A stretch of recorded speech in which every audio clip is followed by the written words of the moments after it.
Radio Arc-en-Ciel et Iris vous donnent le sourire. Éclairage.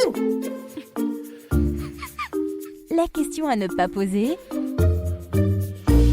Fuyez, pauvre fou! Ma question à ne pas poser va, me semble-t-il, s'inscrire dans la poursuite de notre réflexion et l'ouverture du débat que nous avons à avoir. Bien. De fait, finance et recherche, et en cette période de pandémie, finance et recherche médicale se sont beaucoup associées pour donner les moyens pour développer des vaccins, et en particulier le vaccin matériel génétique.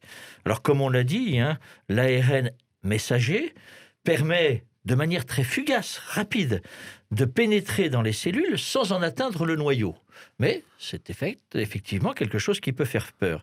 Ma question, c'est, nous sommes en train de vivre, mais pas uniquement à travers la pandémie et à travers le vaccin, une révolution dans l'approche de l'humain. Parce que cette réflexion autour du matériel génétique, c'est toute la réflexion qui a tourné autour de la GPA, la PMA, etc. Et donc, on est bien là au cœur.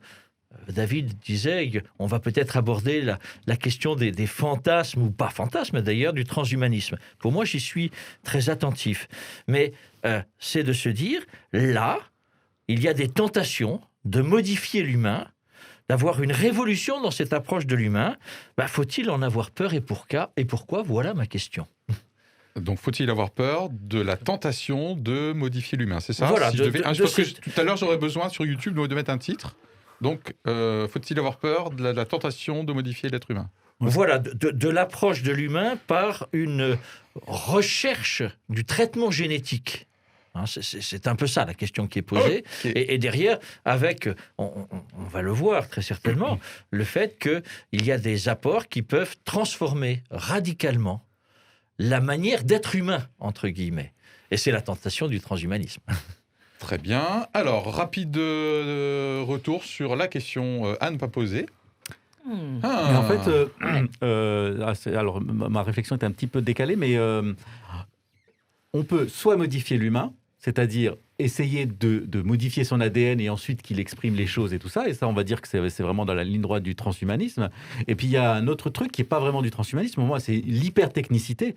C'est-à-dire qu'on arrive, que finalement, l'humain soit sous surveillance permanente, où on arrive, dès qu'il y a une défaillance, à injecter le médicament à une microdose qui fait qu'on va le faire. Et finalement, notre vaccin ARN, c'est dans ce truc-là. C'est-à-dire qu'on a un problème médical qui peut toucher tout le monde.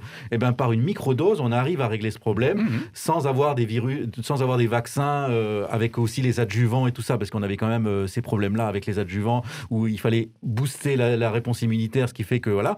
Donc là, on a des trucs où on règle le problème, mais vraiment le plus finement. Et là, on va dire que la microtechnologie, la nanotechnologie pour envelopper les choses et la microgénétique, enfin, je ne sais pas comment il faut l'appeler, qui permet de modifier les bouts d'ARN, fait qu'on arrive maintenant à avoir des solutions qui fait qu'on n'a plus besoin de modifier les gènes pour régler les problèmes. Ok. Finalement, est-ce que ça évite pas un des écueils possibles de la tentation transhumaniste? Autre réaction à la question à ne pas poser. Anita. Je pense ensuite, peut-être Thierry. Moi, personnellement, c'est ça qui me fait peur. Ouais. C'est pas tant la capacité scientifique à pouvoir essayer de lutter contre une maladie. C'est pas tant tout le travail que l'on peut faire pour changer même des organes. On change le cœur, on change des mains, on ajoute des foies. On est déjà dans une transformation, entre guillemets, de l'être humain, mais encore avec... Excusez-moi, des éléments d'être humain. Bon, voilà, mais c'est ça. Mais mais on a déjà des hanches qui sont artificielles, des genoux artificiels. Bon, donc on voit bien qu'on a à la fois quelque chose d'extrêmement positif qui améliore la vie des personnes, qui font qu'elles n'ont plus mal, etc. Donc ça, c'est très positif. Je pense, pour moi, la crainte que j'ai, c'est de dire que nous ne savons pas jusqu'où, en tant qu'être humain, nous sommes capables d'aller. Et qu'il peut y avoir des choix éthiques qui, à un moment donné, atteignent à la personne. Et je pense que c'est à chaque fois qu'on est sur des lois bioéthiques, c'est bien ce qui s'interroge. En disant jusqu'où allons-nous? C'est pas parce que scientifiquement nous pouvons le faire. Est-ce que nous allons le faire? Est-ce que c'est éthique? Et à chaque fois, j'ai l'impression que nous reculons nos limites, et peut-être à raison. Vous voyez, je ne dirais pas que c'est faux, bon, pas bon. Je dis simplement qu'à chaque fois, nous nous mettons dans cette situation de tension qui est de dire, est-ce que nous pouvons? Est-ce que nous devons? Est-ce que c'est utile? Est-ce que c'est éthique de le faire? Merci, elle parle bien. Ah ouais. C'est bon, j'ai plus rien à rajouter. Alors, je c'est pense ça que- le truc. Non, je pense qu'il C'était Anita et maintenant c'est Thierry. Je pense que dans tout ce qu'on dit, il y a un mot qui fait peur et ça rejoint ce que tu dis, c'est le mot ADN. Et je pense que c'est vraiment cette question de... Alors, c'est une question qui est importante, mais cette question de modification de l'ADN. On l'a vu, à tous les endroits de notre corps, on peut modifier des choses, rajouter des choses, enlever des choses, mettre des bras bioniques, mettre des choses comme ça avec des liens, etc. Et maintenant qu'on parle... Non, mais maintenant qu'on parle ADN, on peut en avoir peur. Je pense qu'on doit en avoir peur. On doit...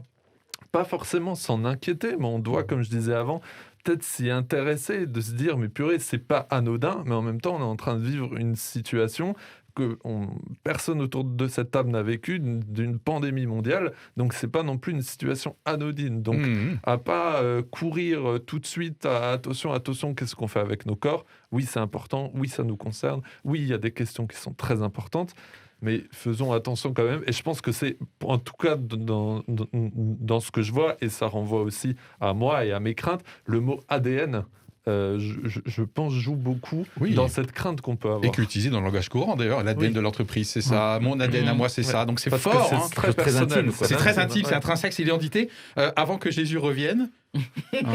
Non, faites pas genre, Philippe, c'est toi qui décides du moment où Jésus revient. C'est juste un jingle. Hein. Marc. Donc ça veut dire que je me dois d'annoncer la venue de Jésus, comme beaucoup Franchement, prophètes. qu'un catholique puisse l'annoncer, ça me ferait beaucoup de bien. Ouais. Surtout après le week-end de Pâques, après tout. Je voulais juste rajouter par rapport à ce que dit Thierry. Marc. Effectivement, le mot ADN fait peur. Souvenons-nous, il y a 70 ans derrière, le mot atome et toutes les conséquences des recherches autour de l'atome, avec toutes les catastrophes que ça a provoquées quand même, mais aussi avec toutes les améliorations formidables au niveau de nos vies quotidiennes. Oui, on est sans doute dans cette approche-là, et je le rapproche avec ce que disait Anita, et je trouve que vraiment c'est très important ce que tu as dit, c'est qu'il faut qu'il y ait des régulations qui ne soient pas du pouvoir des scientifiques. Les scientifiques vont rentrer dans la réflexion, dans l'échange, mais il se doit d'y avoir des régulations, des lois, qu'on appelle lois bioéthiques, pour dire, attention, il y a des seuils à ne pas dépasser.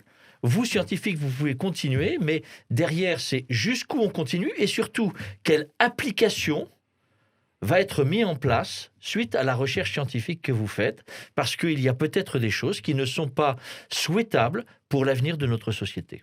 Jésus revient dans un instant, mais après David.